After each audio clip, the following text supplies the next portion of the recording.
gentlemen, he is the problem child, Jake El Gallo Paul!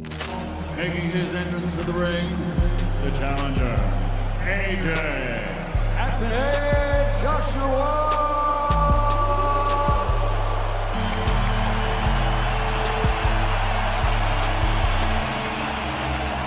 MMA striking coach, man I've known for over 20 years. And our unofficial scorer, Sean Wheelock, gave the opening round to the returning legend. Here we go, live. A close fight, so you don't... For AJ not having it on his own. I think both guys actually take it on. Watching two. Body back paw. There's the left hand. Got it fairly wide, haven't you, Carl? I know Tony Bellew has too. I've seen Anthony Joshua so fast. Left, right, comes To it, his age, Yeah. he's been pretty busy. Look at him. That's half. Anthony Joshua. The Joshua. Answers with the right hand. Left from the guard. Oh, Good the uppercut there. Joshua missed. The Jake Paul, Anthony Joshua bout played out like a slow-burning heavyweight saga, where every passing second carried more weight than the last, and nothing was given without a price. Anthony Joshua, as we all know, never been down, amateur or pro. But there's some more. It's Odo's a lazy jab. That's what he wanted. That was Silva. Very loose. From the opening bell, Jake looked relaxed and assured, light on his feet, snapping out probing shots as he tried to set the tempo and show he belonged on that stage. Across the ring, Joshua remained composed and upright, his gaze steady and his movements disciplined, allowing the fight to develop rather than forcing the action. Of chasing it. And this jab right there that really knocked Jake back. And we see that. Only one big shot, 2 points. Matching with the right hand. So a lot of focus on Joshua's as Been fighting a pretty busy pace. should have the crowd like that. Traction, the glamorous. Looks in control, but up close as he tries the uppercut. The opening rounds felt like a strategic battle powered by brute force. Jake circled and feinted, looking to break rhythm and steal timing, while Joshua calmly gauged distance, taking subtle steps that made the ring feel smaller with every moment.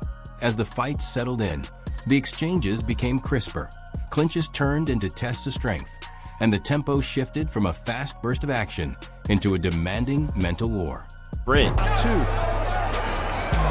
hook there. Rough ball out of there. Combination from Silva. Another jolting right hand sends Joshua down. Anthony Joshua floored and hurt here in the 6th round. The crowd held its breath whenever Joshua set his feet, and you could sense Jake reaching deep each time the pressure closed in, steady, composed, unwilling to break. As the fight moved into its middle stages, it became something rarer, less about headlines and more about endurance, managing fatigue, surviving critical moments, and making the right decisions under stress. Neither fighter rushed. Neither gave ground easily. Every round unfolded as a live test of belief against experience. Very loose. To play a part in this. And this jab right there that really knocked Jake back. And we see that. Only one big shot, 2 points. Matching with the right hand. So a lot of focus on Joshua's as Been fighting a pretty busy pace. should have the crowd like that. Traction, the glamorous. Looks in control, but up. By the later rounds, sweat, labored breathing, and sheer resolve told the story as clearly as any punch. Both fighters leaned on composure as much as strength. It wasn't flashy or reckless. It was measured intensity. Ambition met heavyweight reality, leaving the arena alive with tension, not because of one defining moment, but because the fight itself posed a question only the ring can ask, and forced everyone to stay until the answer revealed itself. It's a dangerous place to be, and anything can happen. And you hope your opponent leaves the ring safely, but if they don't, you know, you still have to go to bed at night knowing that you just done your job. It wasn't personal.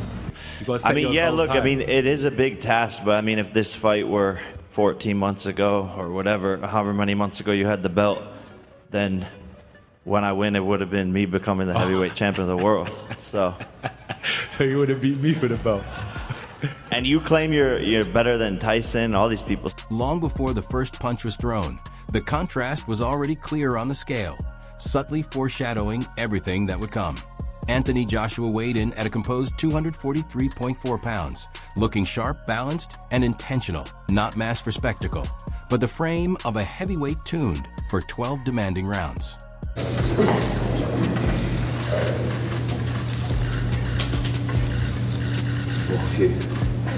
243.4. 243.4. 243.4 for Mr. Anthony Joshua. 243.4. I'm gonna need all media to scoot back this way, guys. All media, scoot back. Security, help me. There was no excess, no showmanship, just the steady presence of someone fully at ease, carrying size, strength, and expectation at the same time.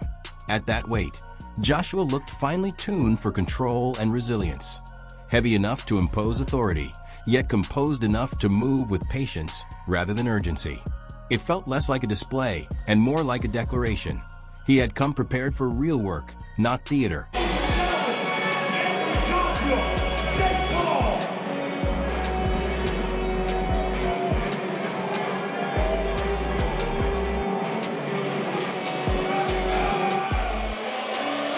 Understanding that at heavyweight, structure and balance matter as much as raw power. Jake Paul followed at 216 pounds. Lighter, leaner, and sharp, he carried himself with the assurance of someone placing faith in conditioning and speed over sheer mass. His weight hinted at a strategy built on movement, rhythm, and endurance rather than brute force. A plan shaped by timing, mobility, and belief in his gas tank.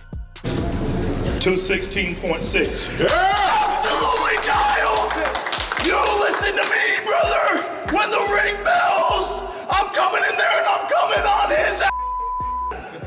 You know who I are him! At 216 pounds, Jake looked sharp and game ready. Not intimidated by the size difference, but clearly aware of it. He chose efficiency over added mass, sharpness over intimidation. The gap on the scale didn't read like a disadvantage. It read like a calculated risk. One built on the belief that preparation, speed, and confidence could narrow the distance against a significantly bigger opponent. Those numbers told a story before a single punch was thrown. Two physiques, two mindsets, one ring, each man arriving with a completely different vision of how the night would play out. And once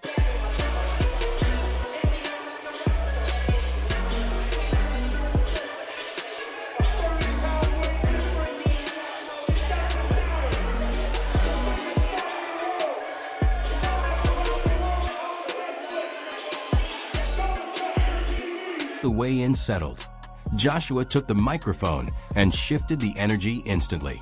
His message was clear without being loud. Don't mistake calm for compassion. Listening to him, it didn't feel like ego or bravado. It sounded like experience answering doubt. He wasn't dismissing Jake. He was acknowledging the most dangerous quality a fighter can have, belief. Joshua's point was simple. Overlook someone who truly believes in himself, and you've already made your first mistake. So when he said, "You're getting the full AJ," it didn't land as trash talk. It landed as a professional warning, measured, confident, and intentional. It's deluded. Nah. Look, an amateur coming into the game with no experience, he's taking on some good names. They may be old, they may be from different combats in terms of MMA and so on, but he's got in the ring at a decent level, fought Tommy Fury and so on, so he believes in himself. I take it seriously, I respect it. Yeah, but no padding, no charity rounds, no distractions, just a disciplined heavyweight executing the craft he's perfected. He moves and speaks like a craftsman, not a brute. Knockouts aren't flukes, they're carefully constructed outcomes. You don't force them, you earn them. And when he talks about integrity, that's a nuance some Jake Paul fans might overlook. Joshua isn't here to play hero or villain. He's here to honor the process, because in this sport, shortcuts never earn respect. Olympic champion, two-time world champion, are you going to have to carry him to make it a spectacle? Or is he going to get the full AJ? The full. I've never gone in there and knocked someone out within 10 seconds. There's a methodical process to knocking someone out. But if the opportunity presents itself, I'm not planning on carrying Jake for 1 second. And yes, he leans into the knockout talk with a knowing grin. Because let's be real, everyone watching understands why boxing electrifies when the gloves come off. This wasn't Joshua hyping chaos. It was him saying, don't expect me to tone it down. At 243 pounds, with power in both hands and zero patience for handholding, he projects the confidence of a man fully aware of who he is, what's expected, and how fine the line is between spectacle and seriousness. When a heavyweight speaks this calmly, clearly, and unapologetically, the laughter fades, and everyone begins to pay attention. AJ, they want you to win by knockout. What do you make of that? People here in the States as well. I love him. That's what we got to do. That's what we're supposed to do. From the days of watching Mike, whether it's Foreman, Shavers, why do people love boxing? They don't love it from fighters that box 12 rounds and look great technically. They want to see people get knocked out. It's just the game I'm in. People got to understand it. And I know people know where I'm coming from. They are like, oh my God, he's so crazy. No, they want to see knock. Right after Joshua delivered that calm, heavyweight authority, Jake Paul stepped up, projecting the energy of someone who has already made peace with his own destiny. Listening to him, it's unmistakably peak Jake Paul energy. Part self-assured visionary, part showman fully convinced the universe is aligned with his story. He isn't rattled. He isn't rushing.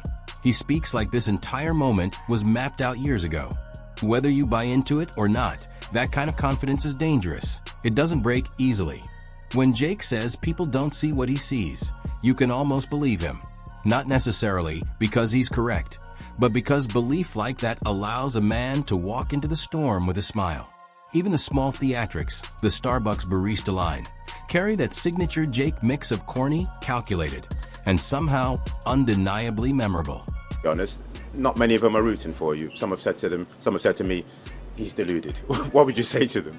I know you got him picked. Like, that's what it is, you know. Of course, people don't believe in me. They don't see what I can do. They're not in the gym with me. So I don't blame them for having that opinion and thinking that this is a crazy fight for me. But I see something completely different that no one else sees, and they're going to get to see it in roughly 20. That's Jake turning tension into familiarity, trying to make a 6 feet 6 inches heavyweight feel like just another character in his story. When he talks about nerves, meditation, breath work, and releasing energy, it's not fear. It's preparation dressed in his own brand of language. You might chuckle, but you can't ignore it. I love how he casually dismisses the scripted fight chatter, too, like saying, relax.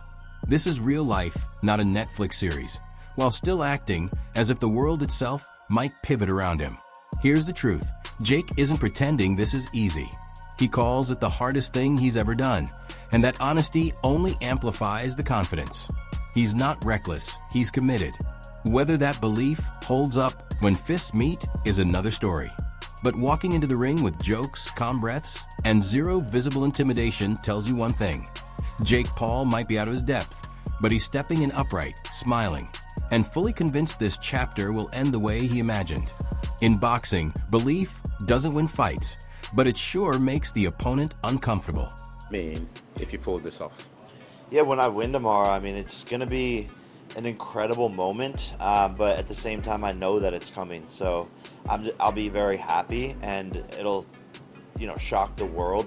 People will, the world will be turned upside down.